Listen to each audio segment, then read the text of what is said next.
पुरी जिला स्कूल प्रधान शिक्षयित्री ज्योतिर्मयी मिश्र को पदोन्नति जनित विदाय संबर्धना दि जाइछि।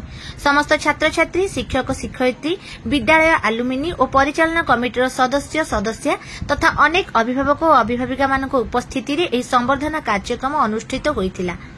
गतकाली पुरी जिला स्कूल आलुमिनी कमिटीर चेयरमैन राजकिशोर पात्र, संपादक रवीन्द्र साहू, वरिष्ठ सदस्य सुरेन्द्रनाथ जेना, डाक्टर कुमार अर्जित, मनोज कुमार पट्टनायक और अन्यान्य सभ्य सभ्या विद्यालय उपस्थित रही तांकु संबर्धित करबा सह तांकर दीर्घ 7 वर्षर अवधिर कार्यकलाप संपर्क में आलोकपात करथिले।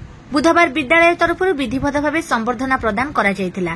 श्रीमती मिश्र दीर्घ 7 वर्षर ऊर्ध्व समय एही विद्यालय प्रधान शिक्षयित्री भाव कार्य करी विद्यालयर सामग्रिक विकास में गभीर प्रचेष्टा करिसेंती, जद्वारा एही अनुष्ठान समग्र ओडिशा रे द्वितीय स्थान हासिल करी मुख्यमंत्री पुरस्कार प्राप्त करने समर्थ होइतिला। तांकर निष्ठापरता और दृढ़ इच्छाशक्ति बल रे आज एही विद्यालय सबु विभाग रे अन्यमानक पई एक दर्शनीय और प्रेरणादायक विद्यालय रूपे प्रतीयमान होई पारिछि।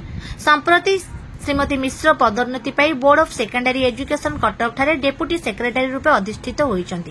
तांकर विद्यालय परित्याग हेतु विद्यालय छात्र छात्री, शिक्षक शिक्षयित्री और अभिभावक महल रे क्षोभ और निराशार वातावरण सृष्टि होइछि। समग्र विद्यालय परिवेश शोकाकुल होई उठिछि।